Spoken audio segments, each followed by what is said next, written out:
Alors Vénus, deuxième planète, donc en distance, planète des amours, et c'est les amours taurides. Hein. Enfin, Vénus est une planète tauride, il y règne une température de jour comme de nuit d'environ 450 degrés.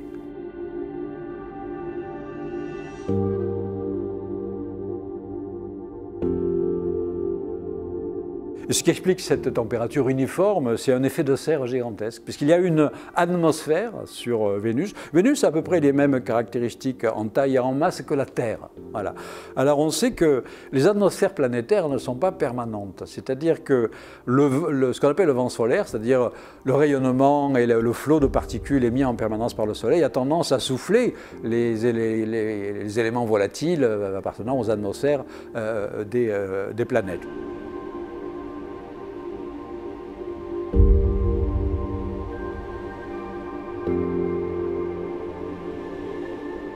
Alors, en revanche, les planètes à partir d'une certaine masse, donc c'est le cas de la Terre et c'est le cas de Vénus, ont pu conserver, grâce à la gravité, ont pu conserver cette atmosphère. Voilà.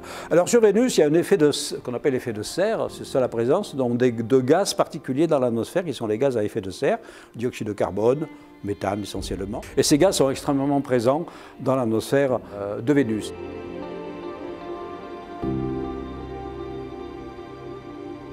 Cet effet de serre qui s'est emballé du mauvais côté, du côté d'un réchauffement climatique qui n'a rien à voir évidemment avec le réchauffement climatique terrestre, c'est dans des proportions phénoménales évidemment, ce qui explique pourquoi donc, il fait si chaud sur Vénus, ce qui a posé beaucoup de problèmes lors de premières tentatives d'exploration.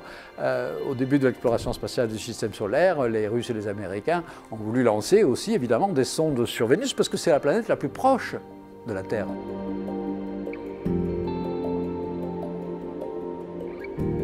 Et puis, alors, les premières missions ont été catastrophiques parce que tout simplement, les sondes, à la traversée de l'atmosphère, carrément se détraquaient, fondaient, parce qu'il faisait une chaleur absolument torride, etc. Il a fallu attendre pas mal de temps pour arriver à déposer un engin sur le sol de Vénus pour commencer à prendre quelques photos, des sondes entièrement robotisées, qui au bout de quelques heures finissaient par fondre à cause de la température. Mais donc, on a eu une idée. Après, on a fait une belle mission qui s'appelait Magellan, qui a fait une cartographie radar, qui est à travers les couches atmosphériques. On peut prendre effectivement des images radar du relief vénusien. On a découvert un relief fantastique avec des montagnes spectaculaires, le mont Maxwell par exemple, des coulées de lave, donc il y a effectivement une activité volcanique sur Vénus. Mais alors rêver comme on l'avait fait au siècle dernier Camille Flammarion sur des belles vénusiennes, voilà, ça je crois qu'il faut abandonner totalement cet espoir de trouver une quelconque forme de vie sur la planète Vénus.